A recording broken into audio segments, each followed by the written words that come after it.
तो एलियन का नाम सुन के कैसा लगता है? मतलब ऐसा होता है ना कि क्या एलियन सच में होते हैं? आज के टाइम में क्या हम बिलीव कर सकते हैं कि एलियंस होते हैं?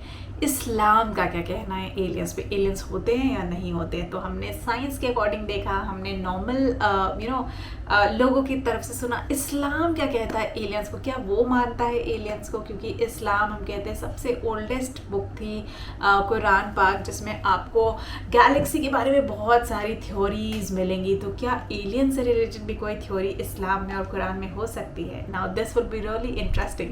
तो आइए इस वीडियो को शुरू करते हैं, क्योंकि होने वाली काफ़ी इंटरेस्टिंग। कहीं मत जाइएगा, बने रहिए मेरे साथ और एंड तक ज़रूर देखिए, ताकि कोई इन्फॉर्मेटिव और इंटरेस्टिंग वीडियो आप मिस आउट ना करें। तो आइए इसे शुरू करते हैं।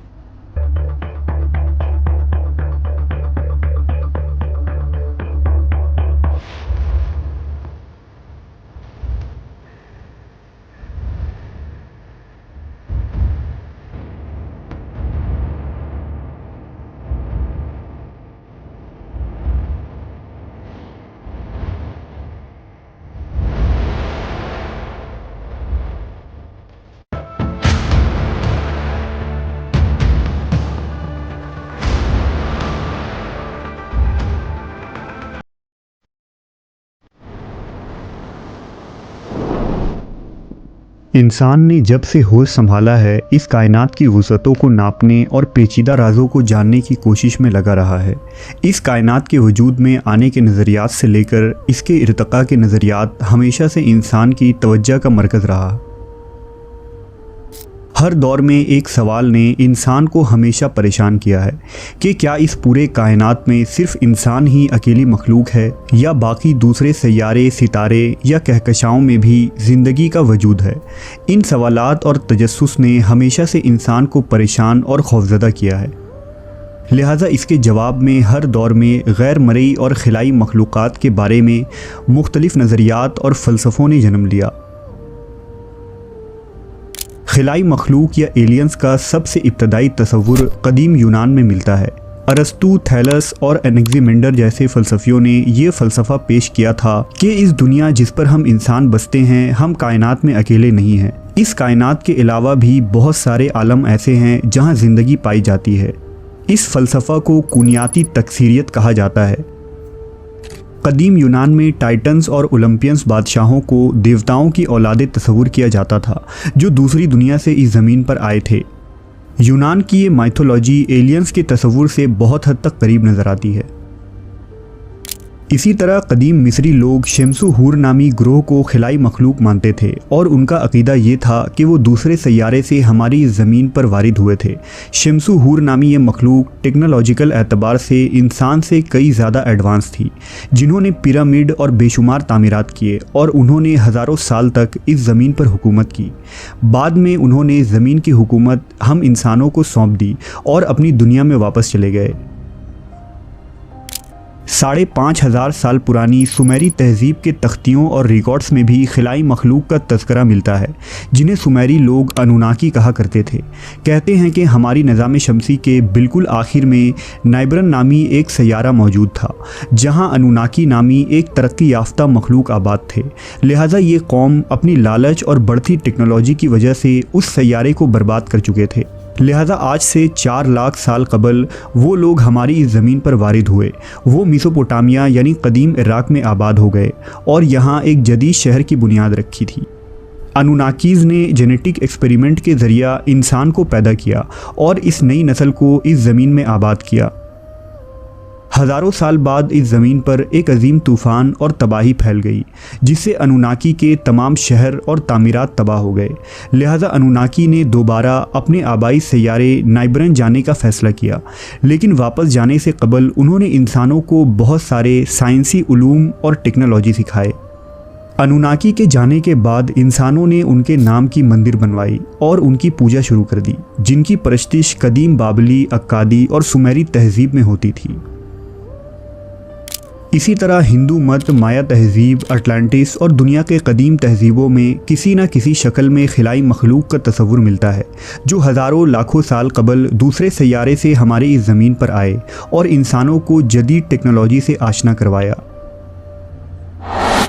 अगर इस्लाम की बात करें तो कुरान और हदीस में इंसान के अलावा दूसरी मखलूक़ात का साफ तज़किरा मौजूद है। कुरान मजीद में जगह ब जगह लफ्ज़ अर्ज़ का इस्तेमाल हुआ है। कुरान के मुताबिक इस अर्ज़ को तमाम जानदारों के रहने के लिए फैला दिया गया है। इस अर्ज़ में तरह तरह के जानदार आबाद हैं। अर्ज़ के इन जानदारों में बिल्कुल हमारी तरह के ग्रोह भी मौजूद हैं। उन जानदारों के मुख्तलिफ़ रंग और मुख्तलिफ़ शक्लें हैं। जानदारों का पूरी कायनात में फैली इतनी बड़ी अर्ज़ में इस तरह फैला देना अल्लाह ताला की निशानियों में से एक निशानी है और अर्ज़ में रहने वाले हर तरह के जानदार अल्लाह की तस्बीह और पाकी बयान करते हैं। ये अरबी लफ्ज़ अर्ज़ वही लफ्ज़ है जो अंग्रेज़ी में अर्थ बन गया है, यानी चलने के काबिल वो हिस्सा जो हवा और पानी से अलग हो, वो अर्ज़ यानी ज़मीन है। हमारे इस अर्ज़ पर जिस पर हम रहते हैं 7 बड़े और वसी बर्र-ए-आज़म मौजूद हैं। ये चट्टानों की एक मोटी लेयर है जो 90% से ज़्यादा बसाल्ट चट्टानों से बनी है। बसाल्ट वो पत्थर है जो आतिशफ़िशां के ठंडे होने से बनता है। ये अर्ज़ पूरी कायनात में फैली हुई है क्योंकि चाँद की सतह भी 80% से ज़ायद बसाल्ट की चट्टान से बना है। ज़मीन का पड़ोसी सैयारा वेनस की सतह भी बसाल्ट की चट्टानों पर मुश्तमिल है। इसी तरह मरीख़ की ज़मीन भी 85% से ज़ायद बसाल्ट की चट्टानों से बनी है। हमारी इस निज़ाम शमसी से बाहर 5000 से ज़ायद दरियाफ़्तशुदा तमाम सैयारे बसाल्ट से बनी हैं। यूँ हमारी इस कहकशां और कायनात की बेशुमार सैयारे अर्ज़ की तारीफ़ पर पूरा उतरती है। लिहाजा अगर हम कुरान मजीद में लफ्ज़ अर्ज़ की तफसीर को समझने की कोशिश करें तो ये बात वाज़ेह हो जाती है कि अल्लाह ने अर्ज़ पूरी कायनात में फैला रखी है और अल्लाह के इरशाद के मुताबिक हर अर्ज़ पर ऐसी ऐसी मखलूक मौजूद हैं जिन तक हमारी रसाई नहीं है। उन दूसरी दुनिया के मखलूक़ात के मुतालिक इमाम अली अलैहिस्सलाम का मशहूर कौल है। रिवायत है कि हज़रत अली ने एक मरतबा फ़रमाया कि पूछो जो तुम पूछना चाहते हो, मैं ज़मीन से ज़्यादा आसमान के रास्ते से वाकिफ़ हूँ। लिहाजा एक शख्स ने इमाम अलैहिस्सलाम से पूछा, ए अली, जिस तरह अल्लाह के मखलूक़ात इस ज़मीन पर ज़िंदगी बसर कर रहे हैं, क्या इसी तरह आसमानों में भी कोई रहता है? उस शख्स का ये सवाल सुनकर हज़रत अली ने फ़रमाया, अल्लाह ने इस कायनात में बेशुमार ज़मीनों को वजूद बख्शा और मुख्तलिफ़ ज़मीनों पर अल्लाह ने अपने अलग अलग मखलूक़ात को पैदा किया और उन्हें रिज़्क़ बख्शा, क्योंकि वो आलमीन का रब है।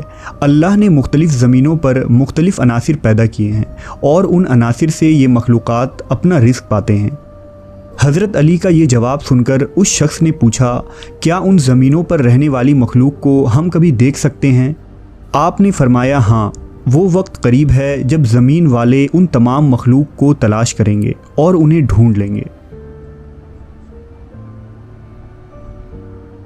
हम नहीं जानते कि वो मखलूक़ात देखने में कैसी होंगी या किस तरह बने होंगे और कैसे माहौल में वो ज़िंदगी गुजार रहे हैं।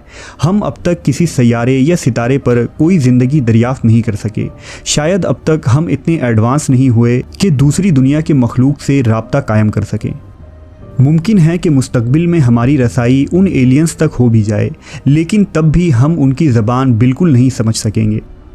मुहक्किकीन की एक राय ये भी है कि याजूज माजूज भी कुरानी आयात की रो से किसी दूसरे सैयारे के बाशिंदे हैं और वो भी किसी एलियंस की शक्ल में ही हमारी इस ज़मीन पर हमला आवर होंगे। 21वीं सदी के इस जदीद दौर में भी एलियंस और यूएफओ यानी उड़न तश्तरी देखने के कई किस्से कहानियाँ मशहूर हैं और आज भी लोगों की एक बड़ी तादाद ऐसी है जो एलियंस के वजूद पर यकीन रखती हैं। दरअसल दुनिया भर से ऐसे मखलूक को देखे जाने के बहुत से वाक़यात रिपोर्ट हुए हैं जिनकी बड़ी बड़ी आँखें, गोल चिपटा चेहरा और सब्ज़ जिस्म होता है। 19 मई साल 1986 को यूरोपीय ममालिक के कई रियासतों में आसमान में कई यूएफओ देखे गए थे जो निहायत ही तेज़ी से उड़ रहे थे। 1 घंटे में लोगों ने तकरीबन 21 यूएफओ को अपनी आंखों से देखा था, जिसके गवाह आम लोग और मिलिट्री सोल्जर्स थे।